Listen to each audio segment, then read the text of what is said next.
The Netherlands is one of the best countries in the world to live in.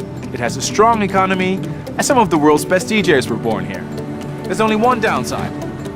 It rains 145 days a year.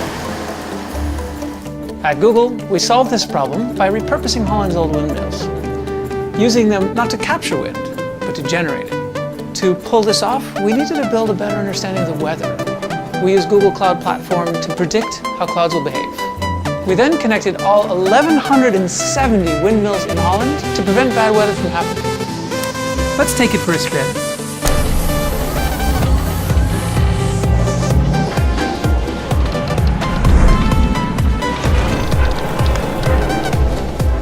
Machine learning enables all the mills to collaborate.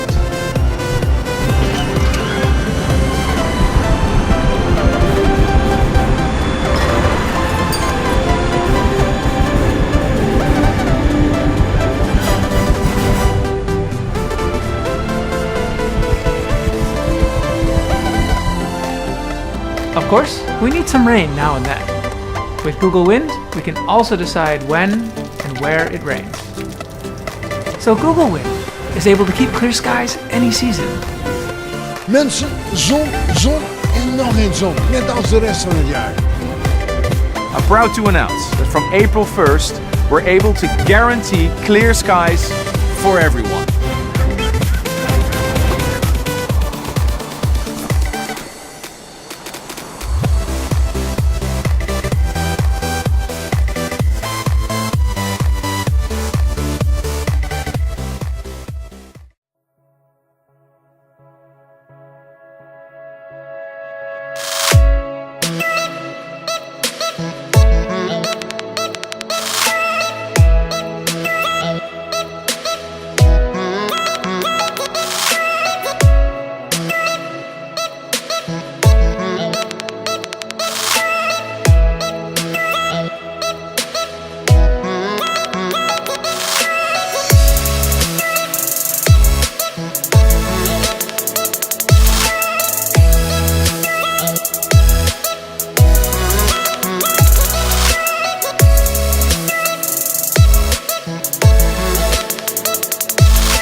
The Dutch cycle more than any other nation in the world, almost 900 kilometers per person. But that also means we have 350,000 bike-related injuries. Now imagine that we would make biking safer, smarter and easier by applying self-driving technology to biking. We taught our self-driving bike to figure out where it is, what's around it, what will happen next, and what it should do. We leaned on Google's expertise in self-driving cars, but we had to adapt the technology to work on a bike.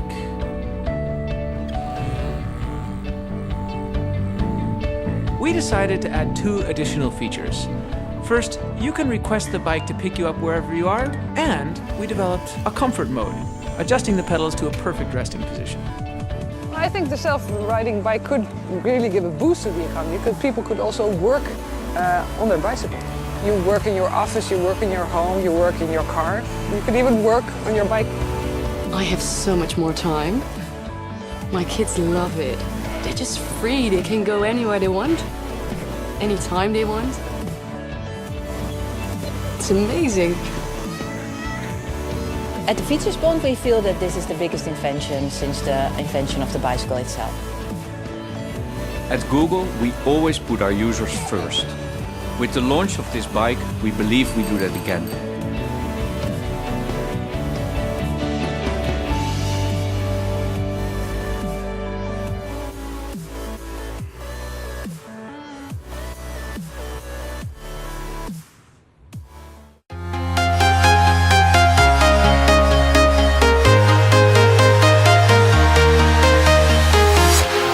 Walking alone, the streets are empty. The only thing I can see is my own silhouette. I'm getting stronger, step by step. The clock is ticking, but there's no time for regrets. I've been flying from town to town, from London to Taiwan.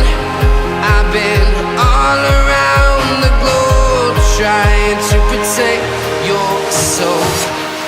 We are heroes tonight.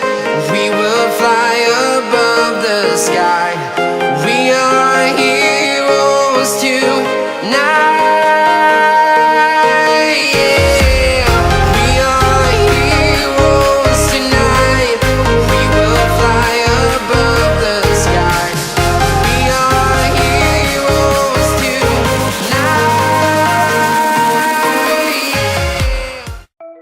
Google search is incredibly powerful, and you can search for text across the internet, most of human knowledge, images, books, videos.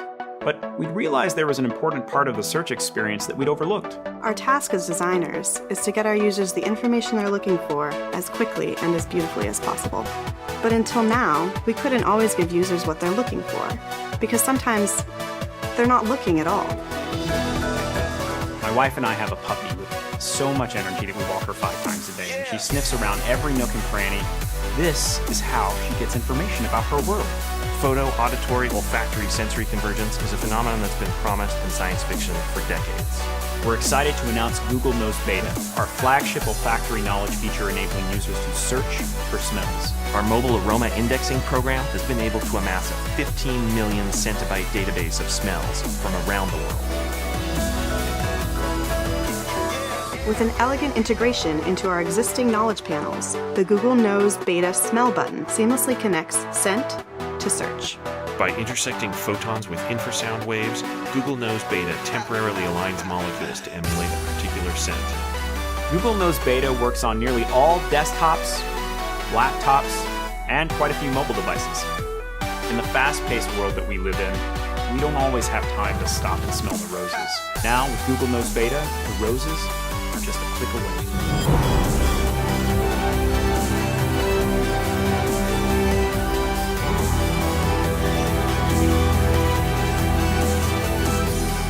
If you have a question like, what does a new car smell like? Who knows the answer? Google knows.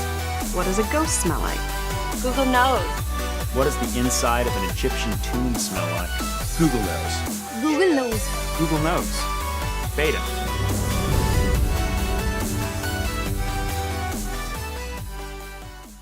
When you think of virtual reality, you envision being immersed in beautiful, imaginative places.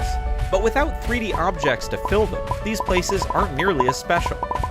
Today, 3D modeling is done on 2-dimensional screens, but our world is not 2-dimensional, and designing for it shouldn't be either. That's why we built Blocks, a free app for the HTC Vive and Oculus Rift that lets you easily create beautiful 3D objects in no time. Using a set of simple tools, you can insert shapes, move them, paint them, or modify them. Once you've created your model, you can export it or publish it to the web for others to see. To learn more, visit vr.google.com/blocks. Who was it that said, if you think you understand quantum physics, you don't understand quantum physics? Consciousness, intelligence, free will, determinism, black holes, protecting the planet from asteroids, Heisenberg uncertainty principle, atoms, ion traps, nuclear magnetic resonance, superconductors, photons, artificial intelligence, machine learning, past and future, classical physics, time travel. I mean, the whole thing. I can tell it's gonna get very hot as I start speaking, so tell me if I start to look really shiny. Quantum physics puts everything into question. It defies every intuition you have about the natural world. Quantum is a very strange regime of physics. Things can exist in this state of superposition where they could be like ghosting on each other, where they could be this and that at the same time. entanglement. Quantum entanglement. Two objects, if they're quantum mechanically entangled, are still strongly related to each other, even though they can be a vast distance apart. The notion of the multiverse. There's a whole family of Hartmuts in different states and then going through different experiences and different life trajectories. The famous one is quantum tunneling. Tunneling. Tunneling is the slippage between universes. For a long time, people thought those effects only existed in the microscopic domain. Like atoms, electrons, photons. But really, it's the theory of our universe. So if you want to build a quantum computer, you want to incorporate those new phenomena into information processing. Maybe quantum computation is one of those instruments that's going to allow us to see quantum effects at the human scale. Google and NASA have teamed up to share one of the world's first commercial quantum computers. This machine, made by Canada's D-Wave, will be installed in a NASA research center in California.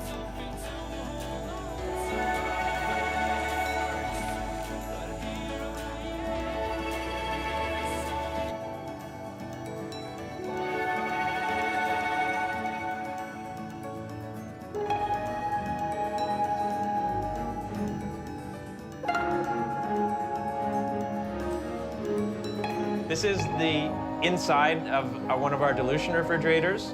All of this infrastructure is to basically operate the chip at a temperature that's 2 orders of magnitude colder than interstellar space.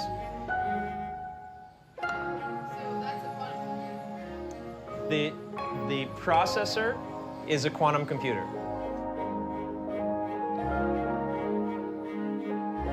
It uses things called qubits, as well as being either 1 or a 0. A qubit can also be both at the same time, therefore bringing about a quantum leap in terms of power.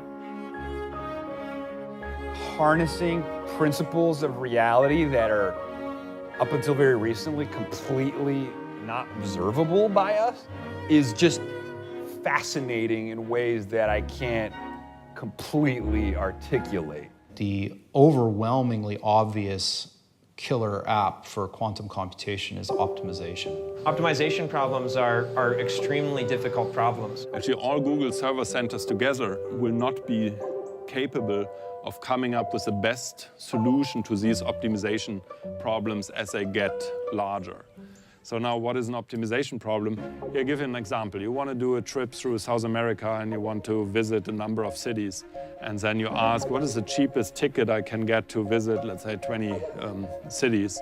And you can, of course, different routes and different airlines. And sort of imagine I list all the different options I have for my different routes to travel to these cities.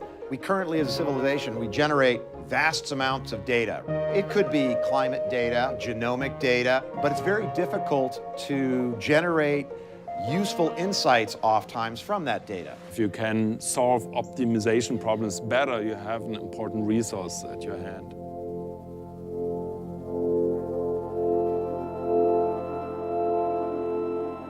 I think at least it teaches us that we shouldn't be naive about our world, that we shouldn't think about our world as a simple machine. It forces us to consider, more sophisticated notions of how the reality around us is actually shaped. I can't ask it how long I'll live or the meaning of life. Really, we don't know what the best questions are to ask that computer. That's exactly what we're trying to understand now. To me, the most important question is, are we alone? And I have a feeling that quantum computers, as they mature, are going to help us answer that question. This is, of course, a more long-term research endeavor, and there are still tremendous obstacles and big questions. Some of those will be addressed in D-Wave, some will be addressed at NASA, and some at Google. I wasn't sure I would be able to experiment with a quantum computational device in my lifetime, and now I'm confident that I will be able to. How amazing it is that we, with our monkey heritage and monkey brains and monkey fingers, have somehow lucked into a brain that allows us to ask legitimate questions about the nature of physical reality. That's so cool. It's that human risk to go forth into that unknown frontier. Whether it's space exploration or quantum exploration, we do it because we must. We do it because that's what it means to be human.